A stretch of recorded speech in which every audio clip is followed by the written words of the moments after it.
Welcome back, everyone. My name's Jonathan Plasek. I'm the media director here at The Gathering. And I am Matthias Rosbrugh. Good. One of the pastors here at The Gathering, known as the lead pastor. Known as the lead pastor. Known as lead pastor. What does that mean? Lead pastor? Sure, yeah. A lead pastor, very simply in a lot of ways, means that I preach every Sunday. Yep. It means that I have a lot of meetings Yep. with a lot of people. Yep. If there's a meeting going on here at the church, most likely I'm there. Yep. It means that I set a lot of, not I, but we as pastors, but I have kind of a bulk responsibility of setting a lot of vision, of kind of setting a tone or direction. Yeah. But certainly, as we have talked many times, that does not come solely out of my mind or my heart or my own inspiration by any means. But that is what we do, but kind of my job to kind of lead the church in those things. Sure. So, yeah. Well, you preach at both campuses. I preach at both campuses on a weekly basis even. It's rare for a lead pastor, I think, right? No? I don't know. You do more research than I do. But I feel like we have two campuses, for those of you who are watching, specifically for this lead pastor, because I'm not going to lie to you. Our most watched one 2 years ago was Francis, because people want to know this lead pastor, right? This is what we kind of set up. So you preach at both campuses, back and forth. Correct. Yeah, not every Sunday. So the way that we have kind of over the last year established our preaching routine, our weekly routine, is that Nate, our other preaching pastor, and I, every other Sunday, we're essentially going back and forth across campuses. Yep. And that piece, I would say, is very unique to The Gathering. Yeah. I can say for me, I don't know of another multi-campus church that organizes their preaching pastors in that way. Agreed. Most of the time, if not all of the time, you'll either have one of two ways that multi-site churches run their preaching stuff, and that is either like a video venue, where the main preaching pastor will be on one campus and they will video it into the second, or third or fourth, however many campuses they have. The other way that they'll do it is that they'll have campus pastors, essentially, which we had when we first merged. For really the first 4 years of our merge as a church, we had campus pastors, essentially. We had a lead pastor at our Nolan campus, and I was the campus pastor here at our Blue Springs campus. But really what we found that I feel like was not unique to us, but the way that we kind of interacted with it was unique to us, in that what we felt like happened was, for instance, I was the campus pastor at our Blue Springs campus, but then when I would go to our Nolan campus to preach on a Sunday, there would be anywhere from 6 to 8, sometimes 12 months in between those interactions on Sunday mornings, to where all of a sudden I felt like I just didn't know people. Yeah. So I called myself a pastor at The Gathering. However, I didn't know a whole campus of our people. Yeah, that just burdened my heart. It really did.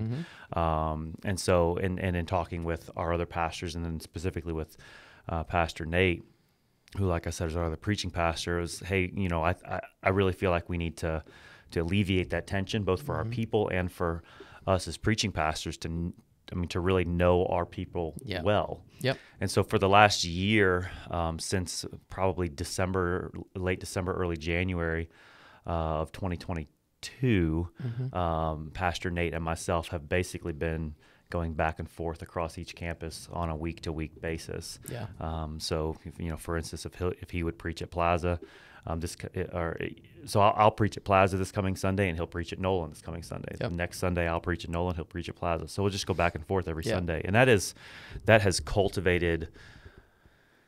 Man, I would say that has cultivated some relationships that would not have existed if that was not the case. Yeah. So honestly, it has been a beautiful thing. I feel like for the church, but also for me and for us pastorally and personally as well, where we know all of our people. So we've done that since 21? Is that right? No, we've done that. Well, I get December of 21, I guess. Yeah. So Yeah. So a full year. really all of this last year we've done this way. Yeah. I think it's been great. I mean, honestly, it's like whenever I think it's for me because Connor and I do similar things. Like I'll be with you for 6 weeks and then I'll flip with Nate.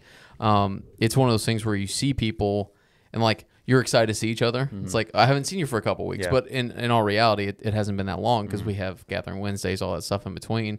But I think it's pretty cool. Like, yeah, and I think it is necessary. It's a necessary thing to kind of communicate and how because it is very different. Mm-hmm. How we pastor all of our people at a multi-site. It is very different than how most multi-sites work, and so it is necessary, I guess, to communicate. Yeah, from that because Matthias Rosbrugh is not being videoed in to either or campus. It is correct. You are getting a live preacher, you or Pastor Nate, or one of the other pastors. Correct. Unless there is some type of extreme situation, you will have live preaching at each of our campuses every Sunday. Mm-hmm. It's awesome. It may not be me. Sure. I mean, there's a high possibility, 50-50 chance anyways, it won't be me, right? But it may not be me. But that's where I'm also just so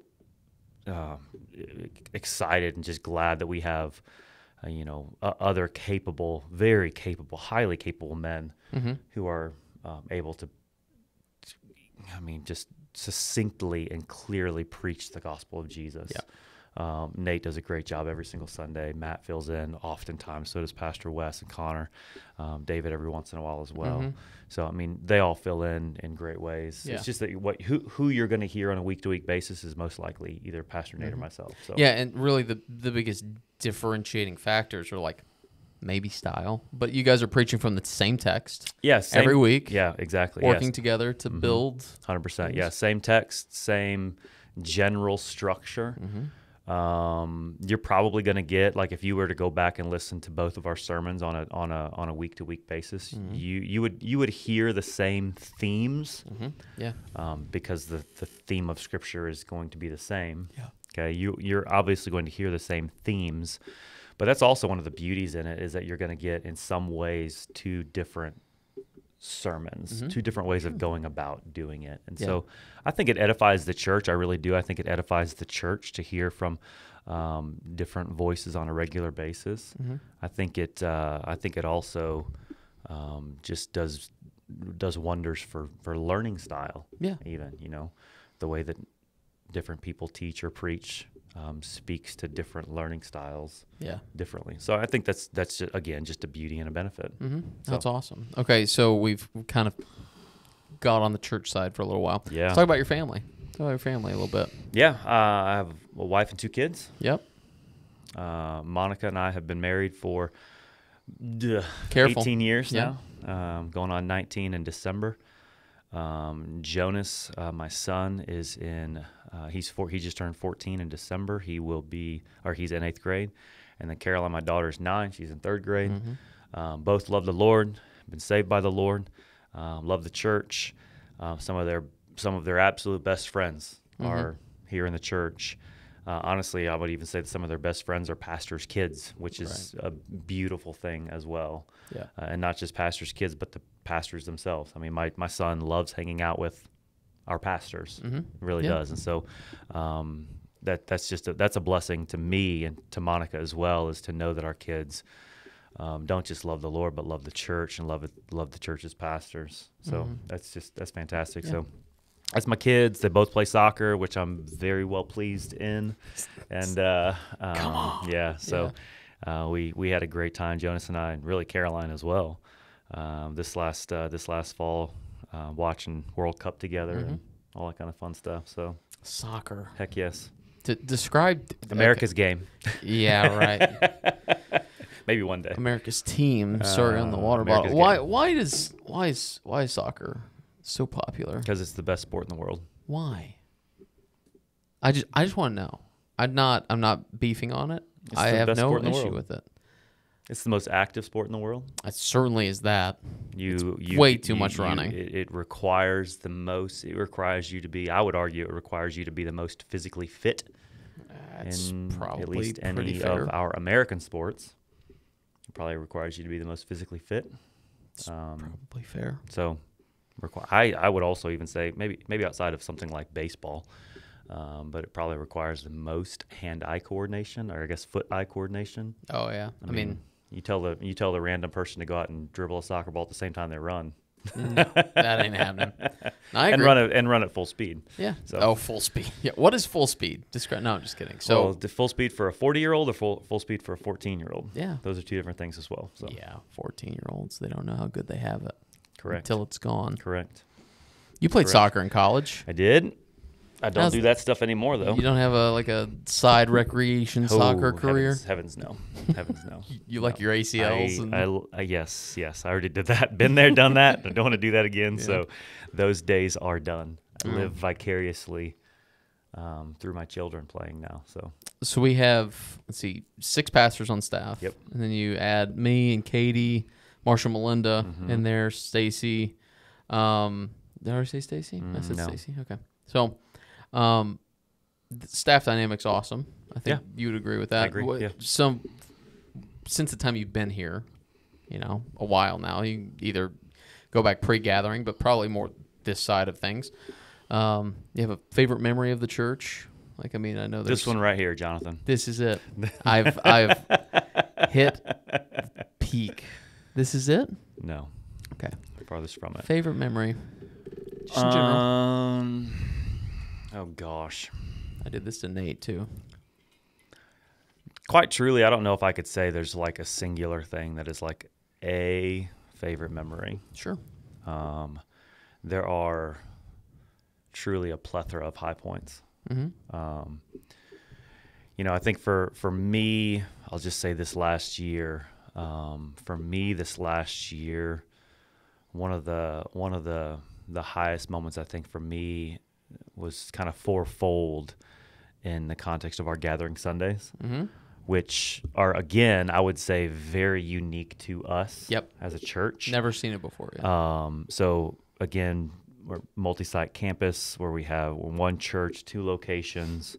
And one of the things that we've always kind of tried to cultivate is this idea that we are one church, but then we're 2 locations also. So how in the world do you become a unified body of believers while you're in 2 different locations, locales in Independence, Missouri, Blue Springs, Missouri, the solid 10 to 12 miles apart and all that. So how do you do that? Well, so all of a sudden we just, one of our pastors came up with this, Pastor Wes, he actually came up with the idea is, what if we had these gathering Sundays where every 5th Sunday we're gonna basically not close down, but we're not going to meet at one of our campuses, and we're only going to meet at a singular campus. And so we started that back in January of 22, and gosh, it's just been a beautiful gathering of the believers of Jesus. It's awesome. Here at our church to watch everybody, to watch the whole of our church, our congregation, our body, gather at the same time in the same place, to worship the same Jesus. Yep. Singing his songs, hearing his word preached, praying together.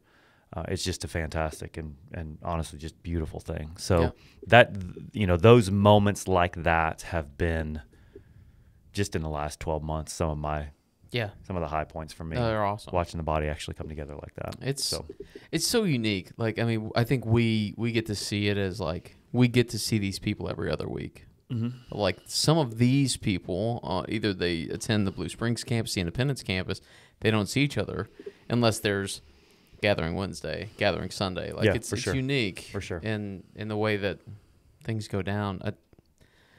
Probably not topping those, right? No, I mean, again, those are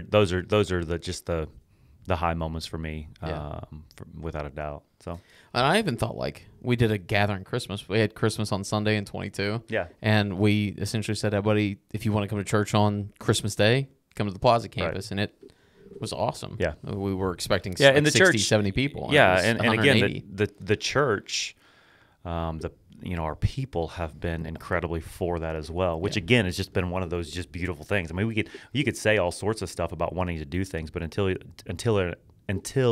or unless your people, the church is for that thing as well, it's not going to be as beautiful as what it could be. So, and that speaks just so much, just volumes to the people of the gathering. Yeah. As well. It's not, we could create anything we want, but unless our folks are for it and attend it and believe in it as well, it's not going to be what it is. And so the reason that Gathering Sundays is what it is not because of anything that we as pastors have cultivated, but because of the buy-in and the belief that the people of the gathering have in the thing. Yeah, they've bought in. Yeah. And they're great. And they're about it, yeah. So, yeah. Okay. Last one. Yep. I mean, I think. Maybe. Hopefully. Probably.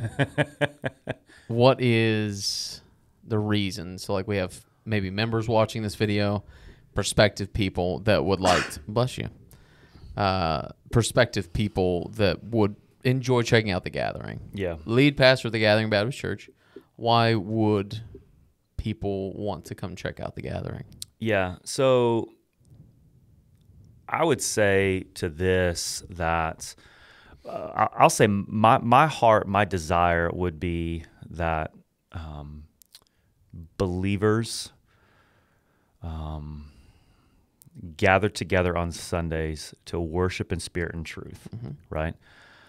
And in that, I think we recognize fully that we are not going to be here at the gathering. We are not going to be all things, and we can't be all things to all people. Right. In other words, there might be things that go down here. There might be things that we do, things that we say, just ways that we go about thinking doctrinally, theologically, practically, just generally how we do church that you might be for it and you might be all about it. Yeah. And might not be my cup of tea kind of thing. And so, from that perspective, my greatest desire is to see believers plugged into the local body. Yeah. Now, if that's here at the gathering, game on. I love it. Yeah. I'm excited for that, right? We want to pastor you as pastors. We want to serve you. We want to serve alongside you. We want to serve with you. We want to see you grow in wisdom and knowledge and favor with the Lord God and other believers. We want to see those things, recognizing fully again that might not be here. So being plugged in generally is really, I think, our desire.